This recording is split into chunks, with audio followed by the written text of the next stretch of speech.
ዲያብሎስ ክርስቶስን ፈተነው ሲባል እንዴት ክርስቶስን እንዴት ደፍሮ ሊፈትነው ይችላል ብላችሁ አስባችሁ አታውቁ?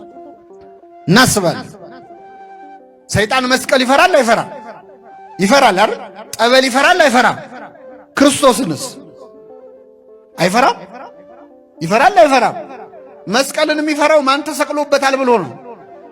ክርስቶስ አይደለም? ጠበልን የሚፈራው ማን ባርኮታል ብሎ ነው? ታዲያ ክርስቶስን እንዴት ቀርቦ አናገረው? እንዴት አናገረው? ደግሞ ማናገር መሰላችሁ? ና ይህንን ድንጋይ ዳቦ አድርግ፣ ና እዚህ ላይ ላውጣህና ተራራ ላይ ከዚህ ተወርወር፣ ና ይህንን ልስጥህ እያለው ነው። እንደው ሰይጣን እንደዚህ አይነት ድፍረት እሱስ ደፋር ነው፣ ግን እንዴት ቻለው? የሚጠይቀውስ ጥያቄ እንዴት ነው ካላችሁ እኔ ባጭሩ ልንገራችሁ። ሰይጣን ክርስቶስን ሲፈትነው ክርስቶስ የእግዚአብሔር ልጅ መሆኑን አላወቀም። አምላክ መሆኑን ገና አላወቀም። ይህን ካላወቃችሁ ይሄ ታሪክ ግራ ያጋባችሁ። ሰይጣን በትክክል ክርስቶስ አምላክ መሆኑን ያወቀው በዕለተ ዓርብ መስቀል ላይ ነው። እስከዚያ ድረስስ ይጠራጠር ነበር። እመቤታችንን ቅዱስ ገብርኤል መጥቶ እነሆ ትጸንሻለሽ ወንድ ልጅ ትወልጃለሽ ብሎ ያበሰራትን ብስራት ሰይጣን አልሰማም። ቅዱስ አግናጢዮስ የተባለው በመጀመሪያው ክፍለ ዘመን ከነበሩ አባቶች የአንጾኪያው አትናቴዎስ ምን ይላል? አግናጢዮስ ምን ይላል? ሰይጣን ከተሰወረበት ነገሮች አንዱ የገብርኤል ብስራትና የድንግል ማርያም በድንግልና መጽነስ ነው። ሰይጣን የሚመስለው ክርስቶስ የዮሴፍ ልጅ ነው የሚመስለው። ከዮሴፍ የተወለደ ነው የሚመስለው። በወንድ ዘር የተወለደ ተራ ሰው ምናልባት እንደው መሲህም ሲሆን ደግሞ ከጻድቃን አንዱ ከነቢያት አንዱ ነው የሚመስለው። አምላክ መሆኑን ሙሉ በሙሉ አላወቀም።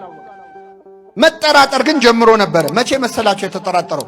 ክርስቶስ በዮርዳኖስ ወንዝ ላይ ሲጠመቅ ድምፅ ከሰማይ መጣ። የምወደው ልጄ ይህ ነው። ልጄ የሚል ድምፅ ሰማ። የእግዚአብሔር ልጅ የሚል ቃል ሰማ። የእግዚአብሔር ልጅ የሚለው ቃል ሁለት ትርጉም አለው። አንደኛ እኛ ሁላችን የማን ልጆች ነን? እንደዚህ አይነት ትርጉም አለው። ስለዚህ የእግዚአብሔር ልጆች እንባላል። የእግዚአብሔር ልጅ ተብሎ ግን በነጠላው ከተነገረ ክርስቶስ ነው፣ ወልድ ነው። ወልደ እግዚአብሔር ማለት ምን ማለት መሰላችሁ? የእግዚአብሔር ልጅ ማለት እግዚአብሔር ማለት ነው። የሰው ልጅ ሰው ነው፣ የእንስሳም ልጅ የእግዚአብሔር ልጅስ እግዚአብሔር ነው፣ የባህሪ ልጁ ማለት ነው። ስለዚህ ሁለት ትርጉም አለው እና የእግዚአብሔር ልጅ ወይም እግዚአብሔር አብ ሲናገር ሰማ። የምወደው ልጄ ይህ ነው ሲባል ሲሰማ እንዲህ የእግዚአብሔር ልጅ ነው እንዲህ ብሎ ተጠራጠረ። ግን ምን ለማለት ነው የእግዚአብሔር ልጅ የተባለው? እንደ ሁሉም እስራኤላዊ ወልደ ዘበኩር የበኩር ልጅ እንደተባሉ እስራኤላውያን ነው የእግዚአብሔር ልጅ የተባለው ክርስቶስ ወይስ የእግዚአብሔር የባህሪ ልጅ ነው? ይሄማ አይደረግም። እስቲ ለማንኛውም አለና መጠራጠር ጀመረ። ክርስቶስ ሲጠመቅ 40 ቀን 40 ሌሊት ከጾመ በኋላ ሰይጣን ሊፈትነው መጣ። ሊፈትነው ሲመጣ የመጀመሪያዋ ጥያቄ ምንድነች? አሁን አስብያቸዋለሁ። የማን ልጅ ከሆንክ አይሰማም። አያችሁ፣ ጨንቆታል ማለት ነው ሰይጣን። የእግዚአብሔር ልጅ ነው አይደለም የምትለዋ ነገር ከንክነዋለች። እንዳገኘው የመጀመሪያው ጥያቄ የማን ልጅ ከሆንክ ነው። ከሆንክ የሚለው ቃል ምን ያሳያል? ከሆንክ ማለት ምን ማለት ነው? መጠራት ነህ ወይስ አይደለህም? የእግዚአብሔር ልጅ ከሆንክ እነዚህን ድንጋዮች ዳቦ አድርጋለሁ። ክርስቶስ ክብር ምስጋና ይድረሰው። የሚገርማችሁ የእግዚአብሔር ልጅ ነኝ አላለው፣ አይደለሁምም አላለው። ሌላ መልስ ተሰጠ።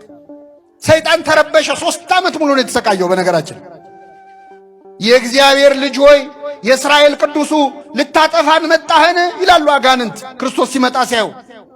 የእግዚአብሔር ልጅ ሆይ ማን እንደሆን ካውቀናል ይላሉ። አላወቁም እኮ ነህ አይደለም ነው። ተአምር ሲያደርግ ሲያዩት ይሄማ የእግዚአብሔር ልጅ ነው አምላክ መሆን አለበት ይላሉ። ሲርበው ሲጠማው እንቅልፍ ሲወስደው ሲያዩ አይሄማ ተራ ሰው ነው እንደው ጻድቅ ምናምን ነው እንጂ የእግዚአብሔር ልጅማ አይደለም ይላል። ሰይጣን 3 ዓመት ሙሉ ተምታታበት። ይችን ጥያቄ እንደጠየቀ 3 ዓመት ሞላው። ክርስቶስ ሲሰቀልም መስቀል ላይ መጥቶ ሰይጣን በአይሁድ አድሮ ይችን ጥያቄ ሲጠይቅ ነበር። የእግዚአብሔር ልጅ ከሆንክ ከመስቀሉ ውረድ። የማን ልጅ ከሆንክ? እንደው 3 ዓመት ሙሉ ሰይጣንን ግራ አጋባው አምላካችን። 3 ዓመት ሙሉ ከመስቀሉ ውረዳል። ይህን ጊዜ ክርስቶስ መስቀል ላይ ምን አረገ? አምላኬ አምላኬ ነጽረኒ ወለምን ታደገኒ፣ አምላኬ አምላኬ ተመልከተኝ ለምን ተውከኝ ብሎ ጮኸ ክርስቶስ። አምላኬ አምላኬ ብሎ ሲጮህ ሲያየው አይ እኔ 3 ዓመት ሙሉ የእግዚአብሔር ልጅ ነው አምላክ ነው ብዬ ስጨነቅ ለካ ሩቅ ብእሲ ነው ይኸው አምላኬ ብሎ እየተጣራ አይደል እንዴ ብሎ የሌሎች ሰዎችን ነፍስ መንጭቆ ሲኦል እንደሚጨምረው የክርስቶስን ነፍስ መንጭቆ ሲኦል ሊጨምር ወደ መስቀሉ ሲጠጋ ሰይጣን እዛው መስቀል ላይ ክርስቶስ በእሳት ዛንጅር በነፋስ አውታር ይላሉ አባቶቻችን በመለኮታዊ ኃይሉ እዛው መስቀል ላይ አስሮ ሰይጣንን አስጨንቆ በሲኦል ያሉ ነፍሳትን ነፃ ያወጣቸው አምላካችን። ዋናው ገንዘብ ይኑር፣ ዋናው ገንዘብ ይኑር፣ ዋናው እንዲሁ ምን አይነት እብደት ውስጥ እንደገባን እስቲ ገንዘብ ገንዘብ ገንዘብ ገንዘብ ሰው የዕለት እንጀራ ግን መንገብገብ ቄሱ አይረካ፣ ዲያቆኑ አይረካ፣ መነኩሴው አይረካ።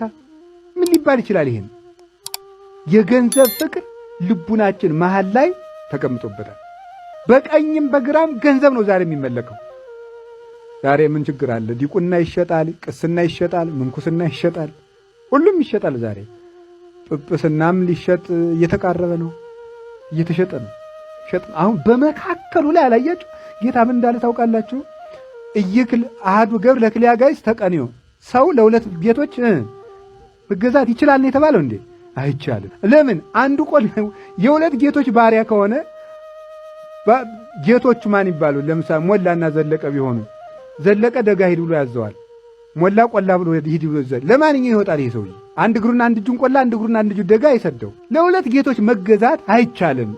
ገንዘብንም እግዚአብሔርንም እኩል ጌታ ማድረግ አይቻልም። ከእግዚአብሔርና ከገንዘብ በገንዘብ አድርጌ እግዚአብሔር ነው የሚለው ሰው ዛሬ ማለት አንዱ በደላችን ይሄ ነው። የገንዘብ ፍቅር ሊወጣልን ይገባል። ሰው በገንዘብ መሸጥ የለበትም። ሰው በገንዘብ መገደል የለበትም። መገደል መታሰርም የለበትም። ወንድምን እህትን እናትን እንዴ ወንድም እህት ባይድ ዘመድ ባልንጀራ እሱ ተውት።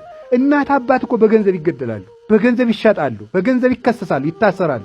ይሄ ሁሉ ምንድነው? መሃል ላይ ጣዖት ቆሞበታል። በሊባኖስ በታች ልጆች አንድ ትልቅ ጸሎት ላስተምራችሁ አሉ ሽማግሌ። እኛ መንኩሰን ሄድን በሉ ክፉል የማያሳይ ደግሞ ምኑን ጸሎት ሊያስተምሩ ነው ብያለሁ። እመቤቴ ማርያም በሉ አሉ። እመቤቴ ማርያም በላንተ በዚህ መቋሚያ እንዳለ ይላሉ ነው። ስምሽ ምን ያምር፣ ስምሽ ምን ያምር እንላለን እኛ ሶስቱ ነን መነኮሳት ነን። በፍየል ብራና በፍየል ብራና በቄስ ከናፍር በል በቄስ ከናፍር። በቃ እንዲህ ካላችሁ ሰይጣን አይነካችሁም ማለት እውነታቸውን። ደግነት ማለት እኮ ይሄ ነው እውነት ማለት። እግዚአብሔር እኮ እንዲያውም በዚህ የሚከፋው መስሏል። ሞኝ ደግ ነው እግዚአብሔር፣ ፍጹም ቻር ስለሆነ ደስ ነው የሚለው። እንኳን እናቱን ወደንለት እርስ በርስ ተፋቀራችሁ ብሎ ደስ ይለዋል እሱ። ከዚህም እናቱን ወደንለት ነው የእናቱ ፍቅር ጸንቶልን ነው በእውነቱ። ያንማ ይበልጥ ደስ ይለዋል። ጠላቶቻችሁን ውደዱ ያለ ፈጣሪ እናቴን ወደዳችሁ ብሎ ይከፋዋል መስሏችኋል? ሞኝ አይከፋውም፣ ደስ ይለዋል፣ ይሸልማል፣ አክሊል ያቀዳጃል። 24 ሰዓት ያለ ጾም የሚበላ ሰው መጽሐፍ መመርመር አይችል፣ አይገባው። መጽሐፉን ሁሉ የሚተረጉመው እንደ ሐሳቡ ነው የሚተረጉመው።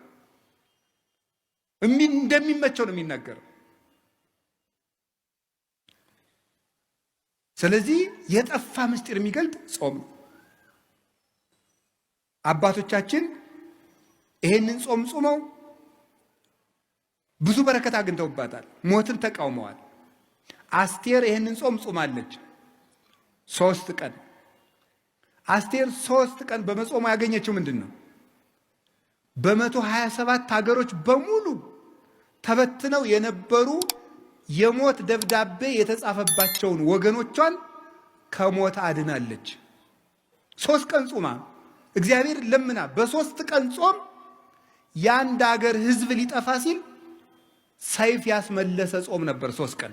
አሁን ከህዳር 15 እስከ ታኅሳስ 9 44 ቀን ነው የምንጾመው። 3ቱ ቀን ጾመ አስቴር ነው። 40ው የሙሴ ኤልያስ የነቢያት ነው። 3ቷ ቀን ምን ያደረገችበት ነው? በ3 ቀን ያለ ጾም አይወጣም አይደል ያለው። ስለ እግዚአብሔር ሰዎች መልአክ መሆን ከፈለጋችሁ፣ የመላእክት ዘመድ መሆን ከፈለጋችሁ፣ እግዚአብሔር መምሰል ከፈለጋችሁ ጾሙ። የነቢያት ጾም ደግሞ አባቶቻችን በረከት ተቀብለውበታል። አንደኛ ተመልከቱ፣ የነቢያት ጾም የሚጀምረው ከሙሴ ነው። ሙሴ 40 ቀን ጾሟል። 40 ቀን ሲጾም ምንድን ነው ያደረገው? ሲጾም 40 ቀን እየጾመ ከእግዚአብሔር ጋር ቃል በቃል ተነጋገረ ይላል። 570 ጊዜ ጾም ከእግዚአብሔር ጋር የመነጋገር ባለሟልነት የሚያሰጥ ነው። እግዚአብሔርን ማነጋገር ደግሞ ቀላል ነገር ይመስላችኋል እንዴ? አንድ ትልቅ ሰው እንኳን ሊያነጋግራችሁ ቀጠሮ ሲይዝላችሁ እንዴት ነው ደስ የሚላችሁ? እግዚአብሔርን ቃል በቃል እንደ ጓደኛ 570 ቃላትን እንዲነጋገር ያደረገው ምንድን ነው? ጾም። ጾም ምን ይጠቅማል ብትሉ ይሄ የነቢያት ጾም፣ አሁን ህዳር ጾም የምንለው ምን ጾመው ከእግዚአብሔር ጋር የሚያነጋግር ጾም ነው። እንግዳው ከእግዚአብሔር ጋር መነጋገር የሚፈልግ ይጾም። ከሰይጣንና ከስጋው ጋር መነጋገር የሚፈልግ ደግሞ ይብላል። ምርጫው እናንተ ነው። ሙሴ ይሄንን ጾም ጾሞ እግዚአብሔርን አነጋገረ። ከዚህ በላይ እድልስ አለ ወይ ነው? እግዚአብሔርን ከማነጋገር በላይ ምን እድል አለ? እግዚአብሔርን ለማነጋገር 100 ዓመትስ ብንራብ፣ እግዚአብሔርን ማነጋገር እኮ የነፍስ ጥጋብ እኮ ነው። እግዚአብሔርን ማየት፣ እሱን መስማት። አጸም ዘይነብበኒ እግዚአብሔር አምላኬ እስመ ውእቱ ይነብብ ሰላም ለሕዝቡ። እግዚአብሔር ንግግሩ ሰላም ነው፣ ልብን የሚያረጋጋ። የእግዚአብሔር ንግግር የሞት ማሰሪያን የሚቆርጥ ነው።